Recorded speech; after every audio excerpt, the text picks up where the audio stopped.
সত্যি কথা বলতো, আমার এই ছেলেও তোর ঘরে যায়? সেদিন যাইনি, তবে আগে গেছি। কেন? ওই গদাই নিয়ে গেছি, দুজনে দুজনের স্যাঙা।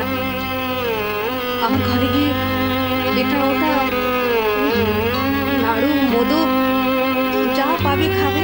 তা কি ঠিক করেছিস? বামুন গায়ের সব নির্বংশ করবি? কি কথা বাবু, আমি তেমন ভেবে কিছু করিনি। তোর হঠাৎ গদাইয়ের ভিক্ষে মা আবার সাপ জাগলো কেন?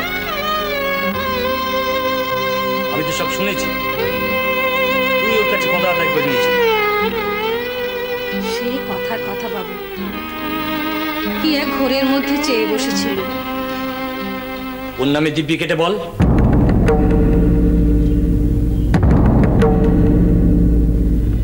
কি হলো বল? তার নয় বাবু, আসলে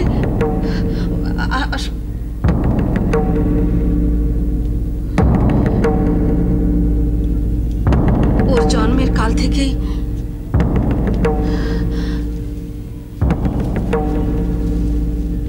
বামুন মাকে আমার হিংসে হতো। গ্রাম গ্রামান্তর থেকে লোকে আসতো গদাধরকে দেখতে।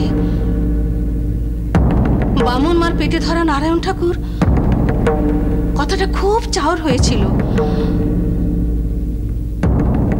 এমন ছেলে জন্ম দিয়ে বামুন মারও কেমন একটা দেমাকি ভাব, তাই দেখে আমার লোভ হতো। আমি ভাবতুম ঠাকুর কেন শুধু ব্রাহ্মণের ঘরে জন্মাবে, আমার ঘরে নয় কেন? সেই থেকে ফোন দিয়ে এঁটেছিল আমি গদাইয়ের ভিক্ষে মা হব। একদিন সুযোগ বুঝে কথাটা পারলুম, আর গদাইও রাজি হয়ে গেল। হিসেব করে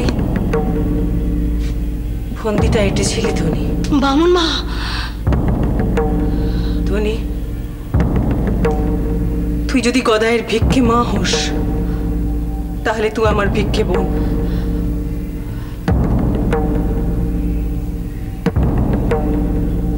বোন হয়ে বোনকে একটা ভিক্ষে দিবি ধনী। আমার গদাইকে তুই ছেড়ে দে, আমি তোর পায়ে ধরি ধনী।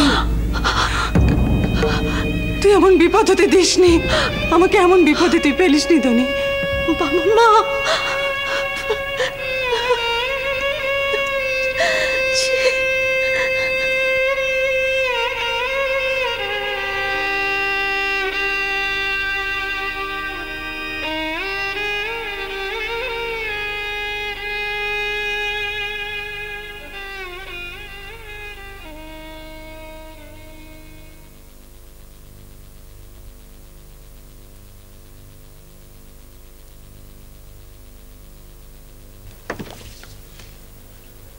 ভাই গদাই, একটু পরে আচার্য মশাই এসে কাজ শুরু করবেন। তোর মন শান্ত তো?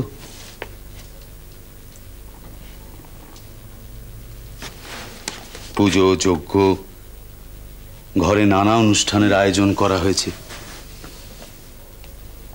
তোর পইতে হবে, তুই ব্রাহ্মণ হবি। ব্রাহ্মণ কথার অর্থ তুই জানিস? পরে বড় হলে জানবি। ব্রহ্ম জানাতি ব্রাহ্মণ।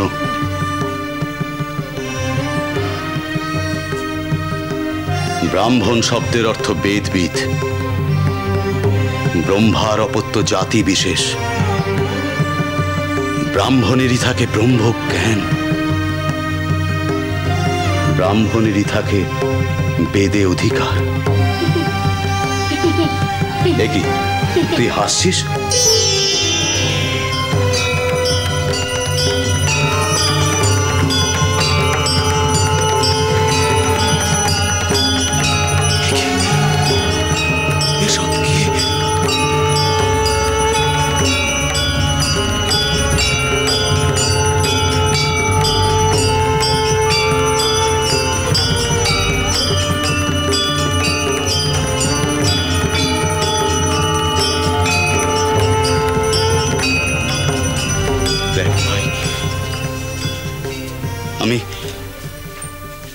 রীতি নিয়ম ভাঙতে পারবো না। আমাকে সমাজ বই চলতে হবে, আমাকে সংসারে থাকতে হবে। সারা গ্রাম জুড়ে আমাদের যজমান, তাদের কাজে কর্মে আমাদের ডাকে, তাই দিয়ে আমাদের পেট চলে, তাই দিয়ে আমরা আমাদের বাপের পরিচয় টিকিয়ে রাখি।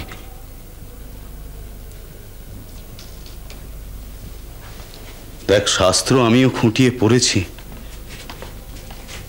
তুই কি ভাবছিস আমি জানি, কিন্তু প্রথা ভেঙে আমি নতুন নিয়ম চালু করতে পারবো না, অন্তত নিজের ঘরে তো নয়।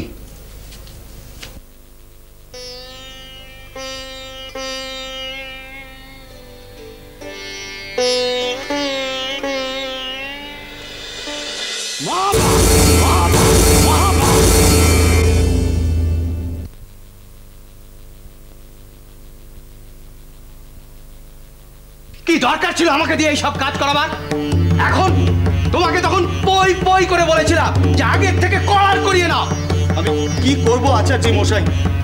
আমি গতকাল রাতে ওকে শোবার সময় বুঝিয়েছি, আজ ভোর রাতে দধিমঙ্গলের সময় ওকে আমি বুঝিয়েছিলাম, তখন ও রাতি পর্যন্ত কারেনি। এখন সামাল দাও, তোমার যা হওয়ার তা তো হবে।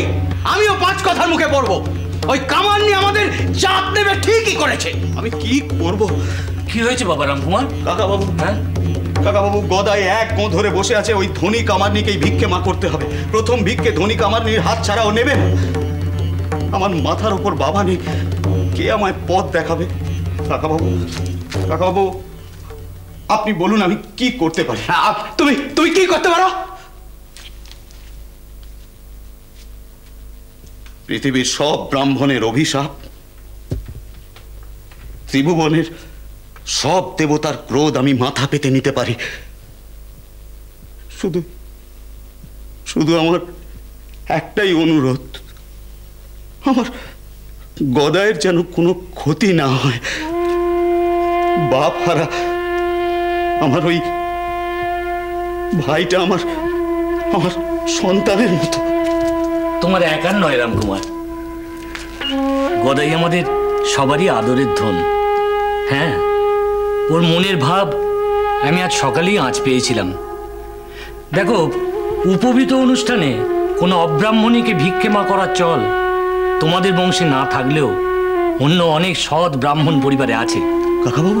হ্যাঁ রামকুমার, আমি আজই খোঁজ নিয়েছি। শেষকালে এই ঘরেরই এক ব্রাহ্মণী আমার কথায় সায় দিয়েছে। হ্যাঁ, মানে আমার মামার বাড়িতে এই চল আছে জানেন। মানে ভিক্ষে মার তো কোনো জাত হয় না। ভুল বললে বৌঠান, মায়েরই কোনো জাত হয় না। ধরি একবার এদিকে আয় তো।